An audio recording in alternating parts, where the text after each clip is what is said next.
da Silva Corre Arara.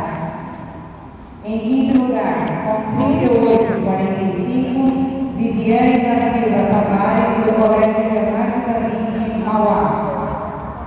Em quarto lugar, com 40,75, Natália Nadine Oliveira Silva, da Escola Estadual João Paulo II, Mauá. Em terceiro lugar, com 43,45, Laís